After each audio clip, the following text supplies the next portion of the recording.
Bismillahirrahmanirrahim.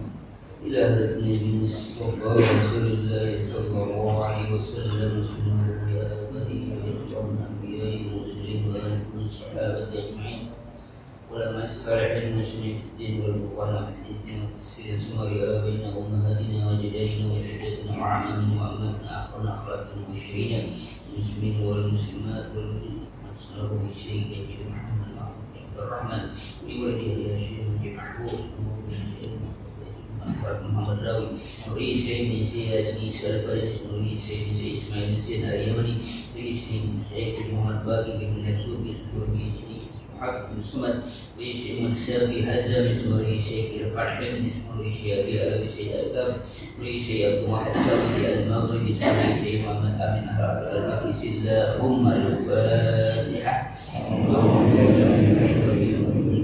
Bismillahirrahmanirrahim. Alhamdulillahirrahmanirrahim. Ar-Rahmanirrahim. Maliki yawmiddin. Iyyaka na'budu wa iyyaka nasta'in. Ihdinas siratal mustaqim. Siratal ladzina an'amta 'alaihim ghairil maghdubi 'alaihim waladdallin. Bismillahirrahmanirrahim. Alhamdulillahirabbil alamin. Wassalatu wassalamu ala sayyidina Muhammadin wa ala alihi wa ashabihi ajma'in. Ma'ruf bil hadits kitabullah wal hadits Muhammadin sallallahu alaihi wasallam wa syarrul umuri muhdatsatuha wa kullu muhdatsatin bid'ah wa kullu bid'atin dhalalah. Rabbish li sadri wa yassir li amri wa hlul min lisani yafqahu qawli ya fattahu ya alim ya razzaq ya karim iftah lana wa bi'arifin bidika karamika ya akramul akramin. Subhanaka la ilma lana illa ma 'allamtana innaka antal alimul hakim wa tub 'alaina innaka antat tawwabur rahim. Bismillahirrahmanirrahim. Qala al-mu'allif rahimahullah wa nafa'na bihi wa bihi amin. Thumma qala ibtadat as-suratu bi bayani fadlillahi ala rasulihil karim inzalihi hadzal qur'anil mu'jizatil khalidati.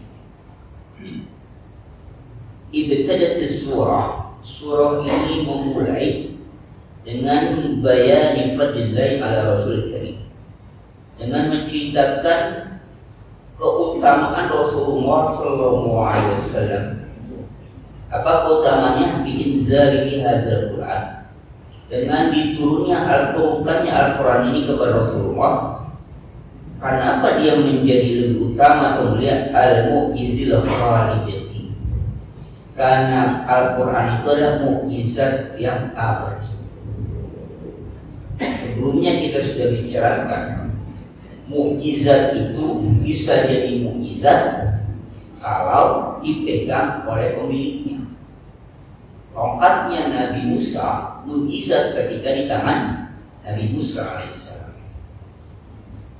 Kalau tangan orang lain yang ini tongkat biasa. Jadi nggak bisa tongkat itu nanti dipegang dengan tidak. Makanya mukjizatnya tidak khalidah, tidak abadi. Dia menjadi mukjizat pada saat digunakan oleh atau dipegang oleh pemilik. Nabi Isa alaihissalam punya mukjizat bisa menyembuhkan orang sakit, sebagainya, bahkan bisa menghidupkan orang. Ya pada Nabi Musa, Nabi Isa alaihissalam. Nabi yang orang lain yang nggak bisa. Tapi Al-Quran dia mukjizat khalidah sampai sekarang pun dia mukjizat, walaupun Rasulullah SAW sudah wafat. Apa mukjizat di antara Al-Quran? Yang pertama, kalau katakan mukjizat itu kan mengalahkan, ajazah itu mengalahkan. Mengalahkan siapa? Mengalahkan lawan yang menentang. Al-Quran kitab suci yang terbuka. Siapapun yang ingin melawan Al-Quran silakan. Apakah Al-Quran pernah marah ketika Al-Qurannya diinjak-injak gitu? Pernah marah nggak? Enggak, kan yang marah orangnya kan. Orang siapa? Umat Islam. Al-Qurannya nggak pernah. Al-Quran segala macam bentuk yang baik dari pengetahuan ataupun dari budaya serangan orang terhadap Al-Quran, tetap Al-Quran masih bisa sampai sekarang nggak ada yang melakukan Al-Quran. Kan dia memuja Khalidah. Atau silakan mau mendapatkan yang seperti Al-Quran, atau nggak hanya seperti Al-Quran, satu surah seperti Al-Quran. Sampai sekarang tidak ada yang sanggup begini. Nah, dia Khalidahnya karena yang pertama Rasulnya sudah tidak ada, tapi Al-Quran tetap menjadi mukjizat. Dari saintifik dia ilmu pengetahuan sampai sekarang siapapun bahkan sudah berkali-kali, ya bukan kali-kali aja, ribuan kali mencoba untuk mendapat silakan.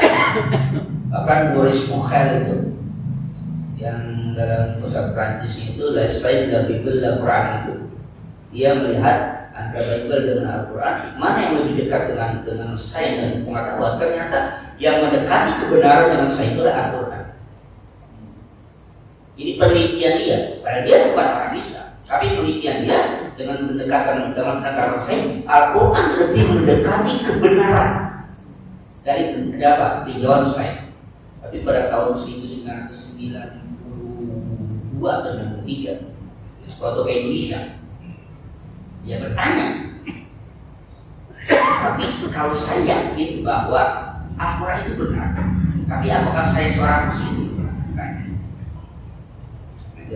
Apakah saya seorang Muslim? Jadi Islam? Jawabannya tidak. Kenapa? Karena pembuktian itu bukan hanya silakan, tapi apa untuk menjadi seorang Muslim adalah di syarat yang lain. Artinya silakan, buktikan, silakan, mau dikritik silakan, mau di apapun silakan. Al-Quran terbuka. Islam itu agama inklusif yang terbuka, tidak eksklusif, tidak terbuka. Siapapun boleh belajar Al-Quran. Maka kalau ada pengajian yang pakai nutup pintu, ngunci pintu, perlu dicurigai. Nggak boleh hanya anggota member yang boleh ngaji. Kalau mau ngaji, isi formulir dulu. Ini ngaji dari isi formulir kan? Nggak nutup pintu enggak? Ya kan? Hah? Jangankan isi formulir, kotak amalnya nggak jalan kan? Betul.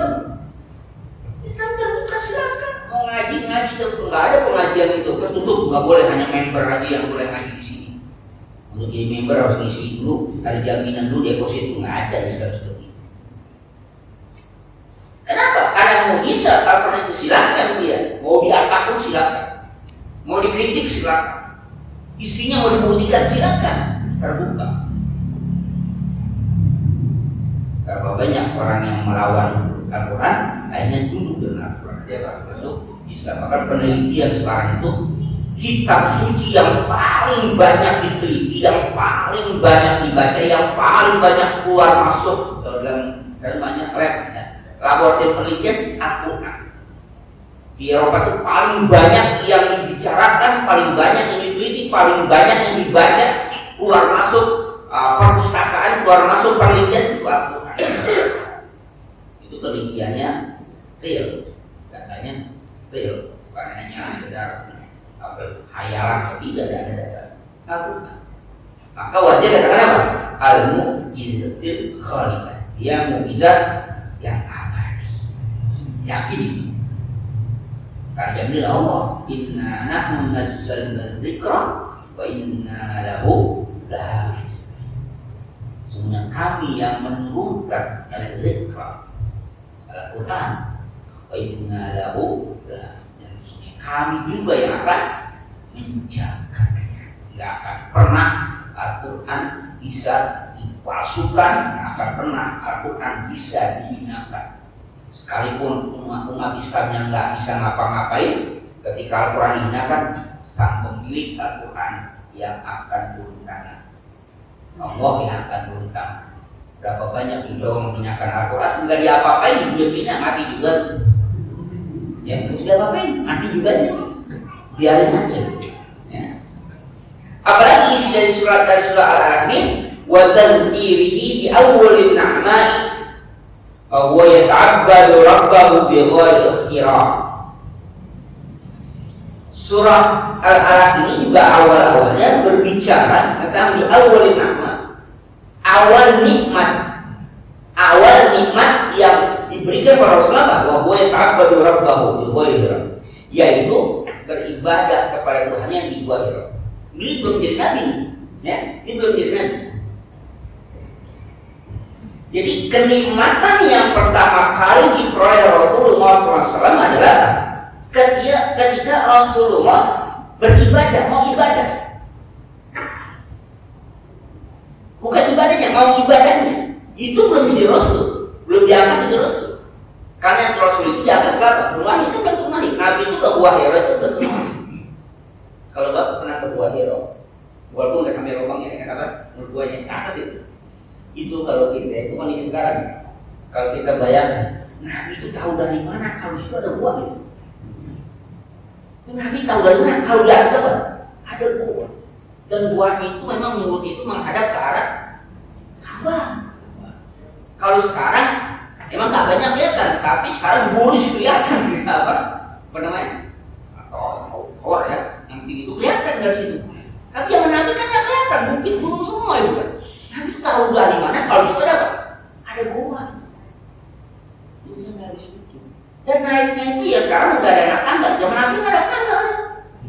Naik itu, ya Allah Rabbi, ntar beberapa hari turun, ambil bekal, naik lagi. Nabi bisa tahu itu ada gua tuh. Maka itu jangan kenikmatan. Jadi jangan kita remehkan kenikmatan yang kita peroleh saat ini. Bisa melangkahkan kaki, tergeraknya kita datang ke Masjidul Iman ini, mau duduk di sini, itu kenikmatan. Pengennya lagi pulang. Kata kalau nggak ngapa-ngapain ini, jadi ingat apa? Masih aja. Jadi melangkahkan kaki ke sini itu ringan, itu nikmat. Mau ke masjid itu nikmat, belum sampai sholatnya, baru mau ke masjid itu nikmat. Jangan disia-siakan. Setiap nikmat summa tus'alunna yawma idzin. Setiap nikmat kita punya la tus'alunna yawma, akan ditanya. Maka ada hadis yang masuk, la salat li jaril masjid illa fil masjid. La salat li jaril masjid illa fil masjid. Kata-kata la itu memangnya lahnya tidak sholat. Ada yang kata tidak sholat tidak sempurna, layak timu, ada layak seho, ya, tidak sah. Kata seho sholat itu ada tidak sah sholatnya. Ada yang kata layak timu sholat itu ada tidak sempurna. Apa? Tidak di masjid bagi tetangga masjid illa fil masjid, kecuali mana? La sholat dari jari masjid illa fil masjid. Tidak sempurna sholat tetangga masjid. Di dekat dengan masjid itu apa? Ya, sholatnya mana? Di masjid.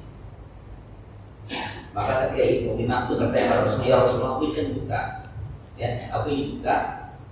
Jadi kalau masjid susah, kalau ada yang butuh aku pergi, kalau ada yang butuh aku masuk. Boleh nggak kalau aku nggak bisa pergi ke masjid? Karena dia boleh tidak nanti ngarang, bukan. Sebenarnya nanya, kalau ada kedengeran nggak? Kedengeran, oh masih kedengeran. Ya kita yang ayatkan kayak sekarang ekuannya sampai 2 km Pak. Jadi kalau dengar nanti apa ibu di makmum banyak kan dekat masjid karena kalau ada dengar nggak kedengeran atau masjid. Ayat ibu di makmum itu kalau ke masjid dibela-belain kalau ada tempat masjid.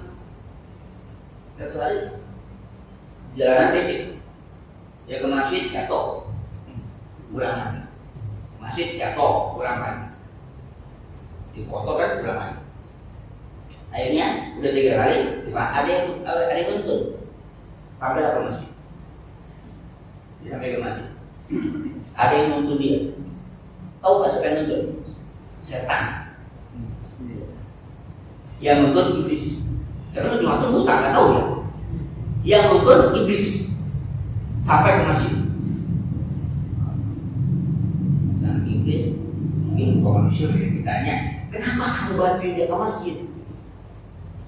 Kalau di rumah gitu kan ya pahalanya dikit, tapi kenapa kamu bantu lebih banyak dia pakai masjid, kamu malah bantuin. Apa kata Ibnu Ummi Maktum? Kalau aku biarkan dia berangkat jatuh, balik lagi kan, itu lama-lama dosanya terhapus semua. Jadi lama-lama dosanya terhapus semua, nggak punya dosa dia. Enak dong, kok nggak demen kalau orang kayak begitu kan kita langsung gitu ya, nggak demen, nggak terlalu senang. Tangga senang sehat, meriang, gitu. Tangga punya mobil, besok nafas gitu, orang senang. Jadi itu bantuin bukan karena apa? Bukan karena enggak. Kalau dia terus-terusan begitu, hapus dosanya, habis dia, bersih dari dosa. Mungkin dia apa? Bukan apa rugi. Misinya nggak berhasil. Akhirnya apa? Dianterin sampai masjid. Jadi namanya orang nolong Pak, nggak semuanya niatnya baik. Iblis aja bisa nolong. Tujuannya buat kebaikan, keuntungan bagi dia. Kenapa? Kata ibu itu, mau dengar nggak dengar? Kalau dengar, ya berarti kan masjid. Kamu ke masjid. Coba bayangin, Pak. Kita jangan ada kedengeran, udah kuping kita mendengarkan, tapi ke masjid kabur. Tidak ada. Ya. Jadi kenikmatan kita bisa mengangkatkan kaki ke masjid. Nah, kemudian setelah Nabi berkhalwat bebas sekarang itu, berkhalwat. Itu maka al-khalwat ya. Jadi Rasul Al-Fatihah Isa di dalam tafsiran al-khalwat itu beribadah. Tapi saya pernah jalan-jalan ke puncak itu, ada di samping masjid rumah Nawawi, ada di situ dilarang berkhalwat laki-laki dan perempuan. Sekarang nggak suka khalwat, tanda kurung acara. Kamu jadi pacaran itu. Ada dilarang berkhalwat laki-laki dan perempuan. Dia khalwat jadi pacaran, nanti pacaran siapa? Kalau pacaran beribadah. Kenapa? Bahasa khalwat itu jarang digunakan. Nggak paham. Ada peraturan menyendiri sendirian kosong. Tapi yang itu menggambarkan al-khalwat atau beribadah. Maka ketika berkhalwat di Badr, haitsuna tanazzalu alaihi al-wahyu bi ayatin dzikril hakim. Nah, pada saat itulah turun pada Nabi wahyu dengan ayat-ayat Al-Qur'an yang mulia dari mana? Iqra bismi rabbikal ladzi khalaq. Jadi ketika kenikmatan untuk menyendiri untuk ibadah itu suatu kenikmatan yang luar biasa disyukuri. Belum sampai ibadahnya, baru apa? Baru maunya itu apa? Udah kenikmatan. Maka berapa banyak? Maka wajar kalau apa? Kalau Al-Quran dalam surah Ar-Rahman bolak-balik menyebutkan kata apa? Ayyi ala'i rabbikuma berapa kali? Mungkin dari itu. Itu kalau itu terus gitu, dan itu panas. Itu kan ulama kan? Ya Rabbikum apakah nikmat Tuhan kamu yang mana yang kamu dusta? Dalam satu surah berulang-ulang sama kalimatnya, sama huruf-hurufnya, sama terjemahnya. Tapi itu bukan suatu pengulangan yang sia-sia, karena nggak ada yang abasa, nggak ada yang sia-sia di dalam apa? Di dalam Al-Quran nggak ada yang abasi, nggak ada yang sia-sia. Semuanya pasti ada hikmahnya dan semuanya punya tafsir yang berbeda. Karena apa? Tergantung munasabah antara ayat dengan ayat. Ada ini munasabah ayat. Walaupun berulang-ulang, tapi itu pertanyaan apa? Nikmat Tuhan yang mana lagi yang kamu dustakan? Bahkan itu jadi viral, jadi iklan. Ya. Nggak pernah ke TV. Ya, ada kan? Nikmat Tuhan yang mana aja yang sekarang dia, maksudnya nggak percaya. Itu berulang-ulang. Kenapa? Karena nikmat itulah yang sering dilupakan oleh manusia. Maka apa? Awal turunnya apa? Iqra bismi rabbikal ladzi khalaq. Nah, itu pada kelompok pertama. Surah ini berbicara. Nah, pada kelompok kedua, tsumma tahaddatsat an tughyan insani fi hadhihi hayati bil quwwati was sarah. Kemudian surah ini, surah Al-Alaq ini bercerita an tughyan insan, zalimnya, keterlaluan. Tughyan itu togut juga zalim, melampaui batasnya manusia di hadhihi hayati, pada kehidupan dunia ini dengan apa? Bil quwwati, membanggakan kekuatan, was sarah, dengan apa? Dan kekayaan. Kemudian wa tamarru bihi ala awamirillah bisa lebih nikmati rabbina, dan melalaikan lupa ibadah pada Allah dengan sebab kenikmatan kekayaan. Dengan sebab nikmat kaya lupa apa? Ibadah. Nikmat kaya lupa ibadah, nikmat kaya lupa jamaah. Lagi miskin tadi jamaah kalau beriman sudah kaya buru-buru. Alhamdulillah kita nggak kaya kali. Ayo warnanya orang kaya di sini. Maaf. Ya. Jadi apa? Jadi ketika dia kaya dengan sebab nikmat kekayaan, dia lupa dari beribadah pada Allah Subhanahu wa Ta'ala. Ini kan karakternya korum. Karakternya korum. Awalnya dia orang susah. Gimana ibu sekali jadi kaya lupa. Itu berbahaya. Maka wajar kata Rasulullah SAW bahwa ujian batu mati itu bisa lolos atau bisa lulus dalam ujian kalau dia berupa kesusahan, dia berupa penyakit segala macam, berupa bala, itu bisa teruji, itu bisa apa? Bisa lulus. Tapi jarang yang dari umatku kalau ujiannya berupa kenikmatan. Kalau berupa ujian itu berupa kesusahan, itu kata Rasul umat itu banyak yang lulus, banyak yang bisa melalui itu. Tapi kalau berupa kenikmatan itu banyak yang nggak lulus. Kalau ujiannya berupa apa? Kenikmatan. Karena ketika dia nikmat, apa? Lupa daripada Allah Subhanahu wa Ta'ala. Dia pikir ketika kenikmatan Allah itu ridho emosional, belum tentu. Kan kita gambarkan ya, media massa segala macam itu tergambar lagi kan. Ada orang yang dicela, maaf dinasihatin, jangan begitu penampilannya, terlalu sono, pornografi, pornografi segala macam. Akhirnya dicekal oleh ulama segala macam. Hari dia ngomong, saya dicekal oleh para ulama, dimarahi para orang Islam segala macam karena penampilan terlalu sono, pornografi, pornografi segala macam, segala macam. Tapi jawab saya banyak yang manggil saya. Jadwal saya padat. Suci nasional manggil saya, masa saya dianggap gitu ya? Kan yang mau itu kan sambil geledek, baru sadar ya. Ketika dosa, kayak gitu, dosa, kayak gitu. Tapi kan kalau begitu ketahuan, tapi kalau mulai kenikmatan, lupa ya. Kapan kita bisa mensyukuri punya nikmat ini? Kapan? Kita sedikit, baru ya Allah. Adik gigi sehat, apa kali makan? Tapi dia kaget, ya baru kita bisa ingat Allah ketika kita pada dikasih barang. Tapi ketika kita kasih nikmat, ini kasih barang hati sakit nggak bisa jalan daripada ngapa-ngapain di rumah, ini apa? Masih pelan-pelan. Pas kakinya sehat, jalan ke puncak, jalan-jalan. Ketika sakit, hari Minggu ngaji, Jumat ngaji, kenapa? Kalau bisa jalan. Kalau bisa jalan, Jumat sore dapat. Jadi aku masjid tidak sakit doang. Kalau dia sebenarnya kan.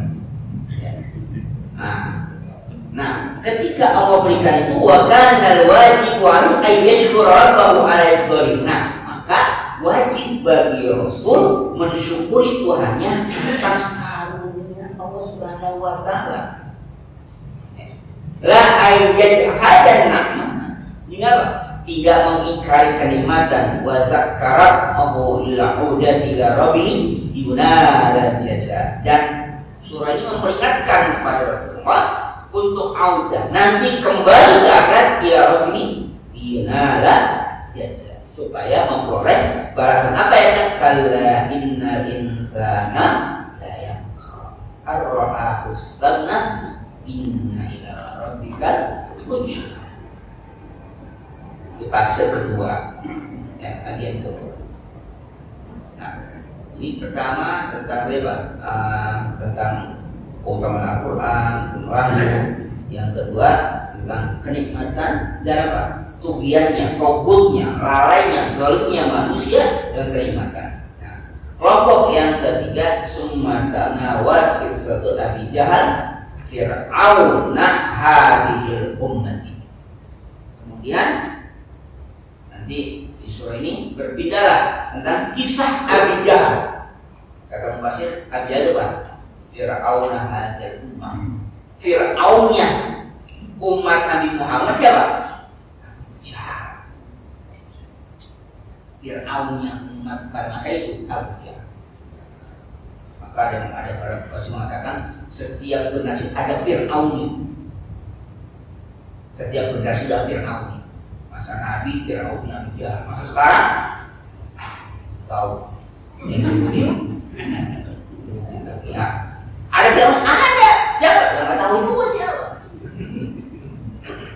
Pokoknya yang Musa itu udah lihat. Kita lihat.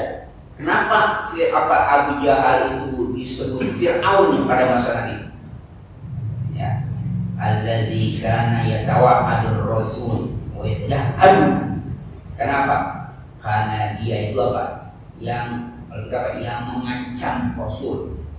Bertahaddu yang mengintimidasi Rasul. Apalagi? Wa yanhahu 'anis shalah.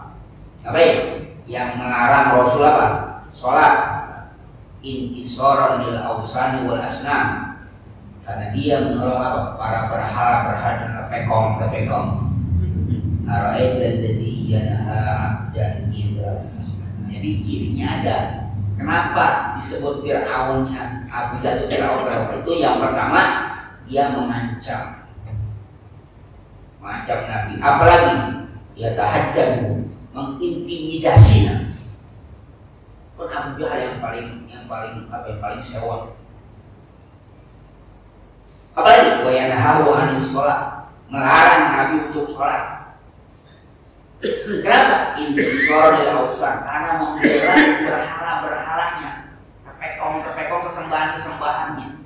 Pada masa Abu Jahal, pada masa Nabi, kepekongnya itu berhalanya apa? Patung. Benda-benda patung yang dipahat dari kayu, dari batu, dari roti. Ada. Di sekitar Ka'bah itu ada 360 apa? 60 berhala. Setiap Ka'bah itu 360 berhala. Kenapa? Karena setiap hari ganti-ganti dari ini ke sini terus. Pada masa itu berhalanya mereka itu adalah patung, kayu yang batu segala macam. Itu yang dia bela. Nah, untuk bela itu Nabi diintimidasi, Nabi disiksa, bahkan berusaha untuk dibunuh. Dilarang untuk sholat. Apakah sekarang udah nggak ada berhala itu? Sekarang ada, berhalanya masih ada, tapi bentuknya yang berubah. Apa sekarang bentuknya berhala sekarang? Harta dan tahta. Berapa banyak orang menyiksa orang lain, mengintimidasi orang lain karena mempertahankan tahta dan kedudukan. Itu berhalanya. Berapa banyak orang membunuh orang lain, menyiksa orang lain karena mempertahankan kekayaannya atau memperoleh kekayaan yang lain. Jangan Pak, jangan hayal yang panjang-panjang, yang jauh-jauh. Juga presiden jangan juga jauhan. Mau jadi RT aja pakai jelekin orang tuh. Itu pemilih dia nih. Orang ada prima. Waduh menjadi aja. Ini gaji masih ada. Kalau enggak, kalau ada yang lagi begini. Udah. Itu yang kecil ya, yang kecil saja dia berani mengintimidasi orang untuk memperoleh tahta jabatan itu mengangkat orang. Berani. Jadi berhala yang sekarang itu nggak kayak berhala dulu yang bentuknya patung, kepekong. Apa yang disebut dengan tohut atau apa yang disebut dengan berhala? Sesuatu yang dia sembah. Apa yang harus dia sembah? Yang dia taati, yang dia yakini, dia menarikkan mudarat, menarikkan apa? Itu namanya berhala. Apapun itu. Ya sekarang kan orang bela-belain apa? Sampai menyakiti orang, sampai membunuh orang, ingin apa? Mempertahankan jabatan, memperoleh kekayaan, kan gitu kan? Itu berhala, itu Tuhannya dia. Jadi sekarang ini yang menjadi Tuhan itu apa? Harta dengan apa? Dengan tahta, dengan jabatan, itu Tuhannya. Dia bela-belain. Pontang-panting nyari harta sampai lupa sholat, lupa jamaah, lupa sama keluarga. Kenapa? Nilainya harta. Karena jadi Tuhannya. Tahta apalagi itu kan berani mengintimidasi orang, berani sampai membunuh orang gara-gara mempertahankan kekuasaan. Itu adalah berhalanya dia yang dipertahankan. Nah, masa Abu Jahal, kenapa dia pertahankan untuk agama yang sudah ada? Karena Abu Jahal itu kan tahu siapa Rasulullah. Dari kecil tahu. Dia tahu siapa Nabi itu, dia tahu. Nggak ada celaknya. Maka untuk mencela Nabi bingung dia. Disebut tukang sihir ya bukan, tukang syair ya bukan. Dan nggak ada celak Nabi itu. Tapi kenapa dia kalau memang tahu itu Nabi benar, nggak mau ikutin? Karena kalau dia ikutin, apa akibatnya? Dia akan posisinya sama dengan budak, mantan budaknya, awalnya budak dia. Posisinya sama nanti. Kenapa? Dan misal tidak ada apa yang lebih tinggi yang ada. Inna akramakum indallahi atqakum, yang takwa. Dia nggak mau gengsi itu. Kenapa? Jabatannya tinggi. Pada masa jahiliyah. Maka dia pertahankan. Nah, untuk mempertahankan itu maka dia ambil alat sebagai apa? Ayo, jangan sampai berhala kita dikalahkan oleh Muhammad. Itu yang dia akan diargumentasi. Ini agama nenek moyang kita, ini Tuhan nenek moyang kita. Kalian itu sebelum Muhammad datang di udara segala macam, itu yang dipertahankan. Padahal itu sebagai alat. Dia yang ketakutan kalau nanti berpindah agama umat Islam, umat orang Arab ini, dia akan jatuh posisinya. Padahal Islam enggak begitu. Kemudian pada masa jahiliyah dia akan jadi mulia juga pada masa Islam. Abu Sufyan pada masa jahiliyah jagoannya, ketika masih Islam jadi jagoan juga. Bahkan apa? Muawiyah itu yang akhirnya apa? Jadi khalifah kan anaknya Abu Sufyan, dia jabat. Ada jadi Bani apa? Jadi Bani Muawiyah sama. Mulia juga dia. Nah itu. Jadi pada kisah tentang Abu Jahal yang kita akan lihat. Jadi Abu Jahalnya sudah tidak ada, tapi apa yang ada? Akhlaknya Abu Jahal yang masih ada. Akhlaknya Abu Jahal yang masih ada. Kemudian apa? Kalau Abu Jahal itu gampang, ya, ini aku butuh hubungi mati selesai. Ini akhlaknya Abu Jahal. Ini lebih berbahaya.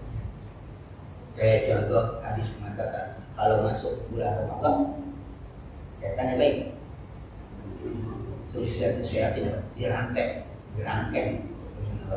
Kok yang masih masih banyak? Yang masih nggak puasa masih banyak. Lalu setan apa? Udah nggak ada. Apa hadisnya salah? Benar. Yang dirangkai setannya, yang berkeliaran muridnya.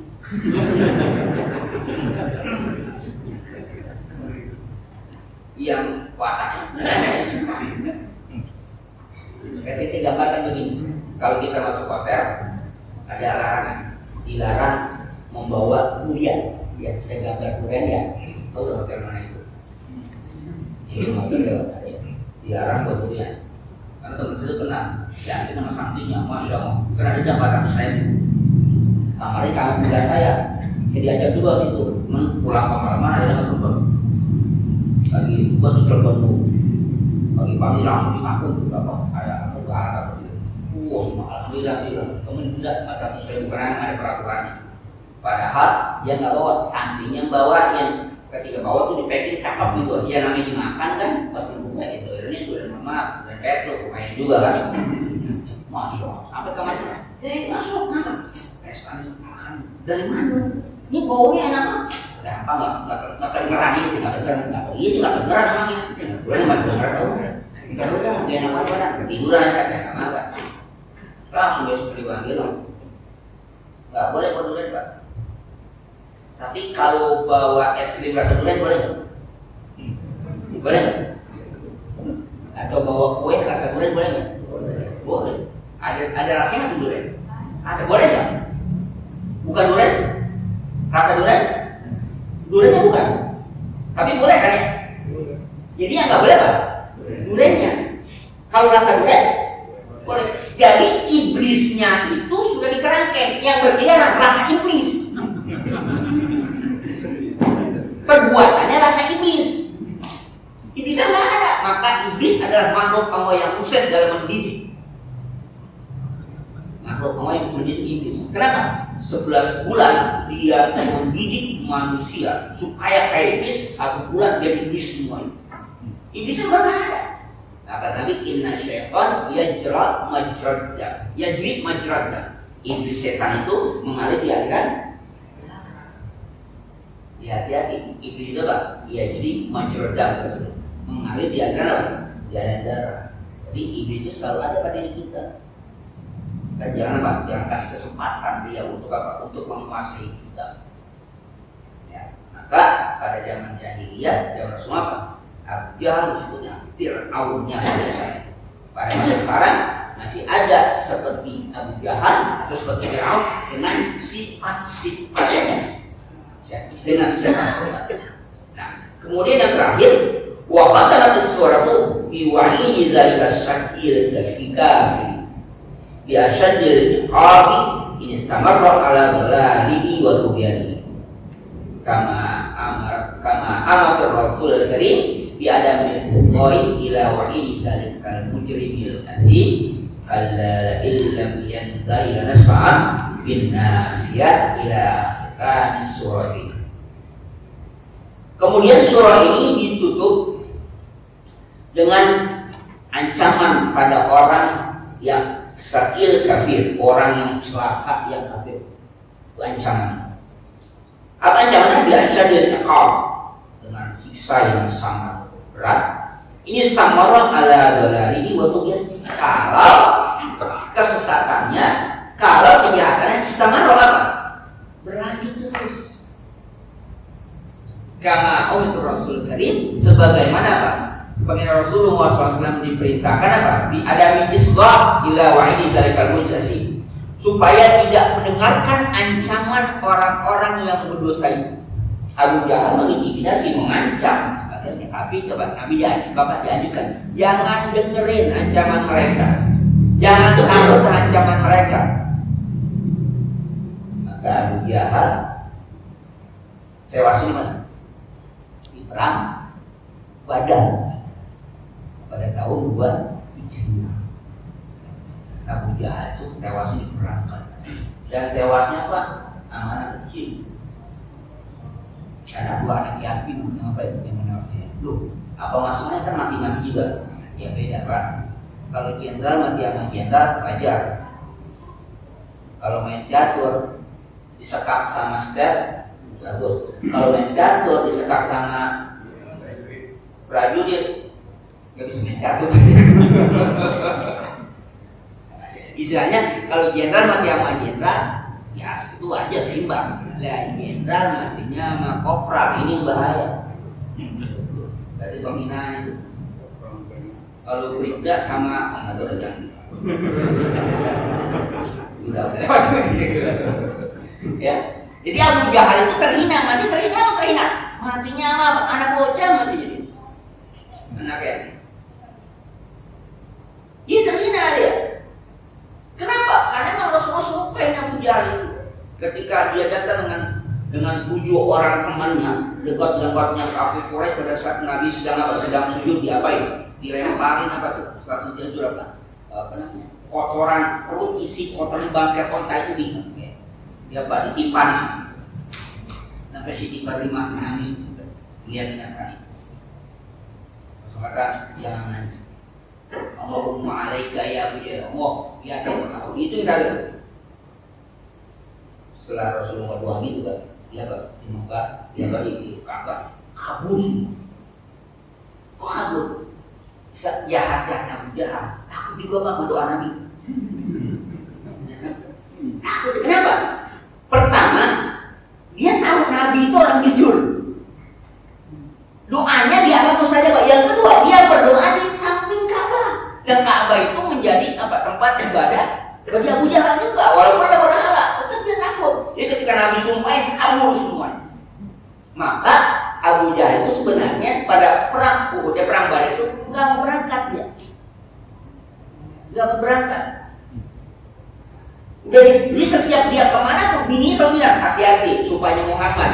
Jadi kalau dia mau hati-hati supaya Muhammad, kamu akan celaka. Takutan dia, selalu ketakutan. Nah, ketika perang Uhud dia belakangan nggak berangkat ke perang Uhud. Dia berangkat pasukan dia nggak berangkat. Ada sesuatu yang menyebabkan dia berangkat. Nanti kita baca. Ada sesuatu. Akhirnya dia berangkat juga. Kejadian ini. Jadi dia ada kata awas hati-hati. Awas hati supaya Muhammad. Awas hati. Karena gini ya. Tapi akhirnya dia berangkat kenapa? Ada sesuatu yang dia lakukan di Uhud. Ibadah. Itu bukan mau perang. Karena ada, mohon maaf ya, karena kan orang kaya yang menggila harta dia ada sesuatu yang kalau dia nggak berangkat bahaya nih, akan merugikan dia. Maka juga akhirnya mati. 7 orang supaya Nabi mati semuanya. Di perang banyak tahun 2 Hijriah. Tapi Nabi nyumpainya di mana? Di Mekah. Kapan? Awal-awal Islam. Nabi di Mekah berapa lama? 10 tahun. Di Madinah, Uhud itu, Badar itu pada tahun 2 Hijriah. Hal itu awal-awal Islam, tahun pertama kenabian, maka sekitar 12 tahun baru apa? Baru terijabah oleh Allah Subhanahu wa Ta'ala. Dijabah di mana? Jauh di Mekah, di Madinah. Disumpahnya di mana? Di Mekah. Jadi doa Nabi untuk menghancurkan Abu Jahal itu apa? 12 tahun baru apa? Terijabah oleh Allah. Abu Jahalnya mati. Ini baru sholat Tuhan 2 rakaat 2 kali udah nembak Tuhan. Baru sholat Tuhan lu kagak kayak Nabi itu berdoanya nyumpain apa? Di Mekah, di depan Ka'bah, tempat mustajabah. Nabinya juga doanya dijabah dalam keadaan dia terzolimi. Tapi terbuktinya itu 12 tahun kemudian itu pun jauh di Madinah. Lah kita baru sholat duha baru mulai, tahajud baru mulai, udah Nabi keluar. Enggak ada. Kamis udah puasa, duha rajin, tahajud rajin, baca Quran rajin. Kalau gini aja, kapan mulainya? 2 minggu yang lalu, dan Nabi sama Nabi 12 tahun. Yang doa Nabi, yang Nabi ini malaikat.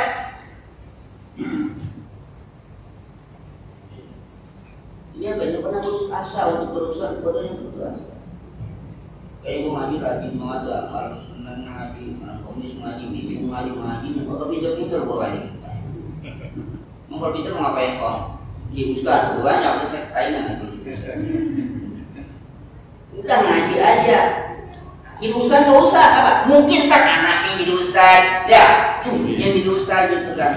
Sekarang apa? Ngaji aja. Nanti senangnya dia, semangatnya untuk alim, untuk pinter, insya Allah apa? Mungkin nanti ada anaknya yang jadi Ustaz. Ada yang jadi Ustaz. Dia anak gua perempuan semua. Ya kalian dapat mantunya kiai gitu loh. Karena demennya sama ilmu, demennya sama ulama. Laki perempuan semua sih jadi ulama, nggak mungkin. Iya kalau jadi mantu dapat satu ulama kan bisa. Maka jangan pernah putus asa, perjalanan kita ini masih panjang. Maka oleh karena itu, ketika asyhadu liqam itu, kalau istimror, kalau kesesatannya, kalau nyakitin Nabi apa? Terus menerus. Kalau dia berhenti apa? Enggak. Maka katakan kala la ilam yantahi. Nah, yantahi itu. Awas aja kalau Pak, kalau nggak berhenti kenapa? Ini ada tanda-tanda.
Kalla illa miyantahi karena binasya. Kalau dia berhenti, akan cabut hukumnya.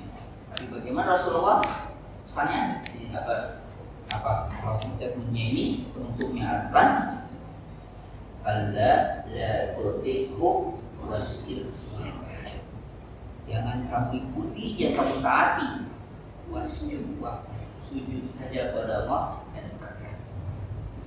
Diintimidasi, disiksa, dilarang untuk ibadah, segala macam bentuknya. Tapi apa? Mengatakan wasjud itu sama juga berlaku pada kita. Subhanallah wa qabla as-surah min lafadil Quran wa ta'ala wa alaihi surat al-Fatihah.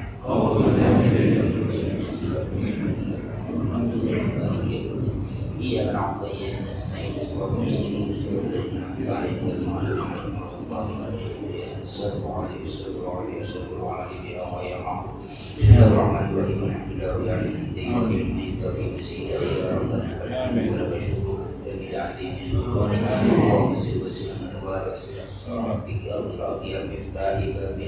Sayyidina Muhammad Mukhtar wa ala wa akhir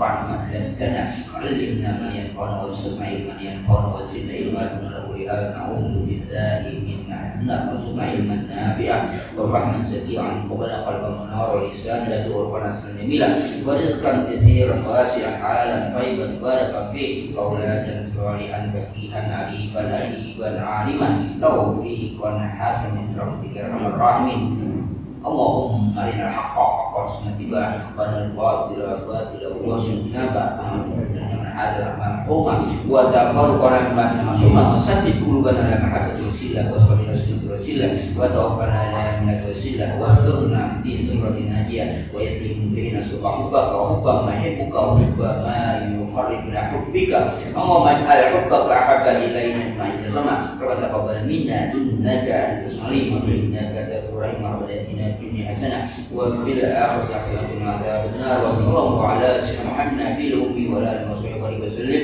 سبحان ربك رب العزة عما يصفون وسلام على المرسلين والحمد لله رب العالمين.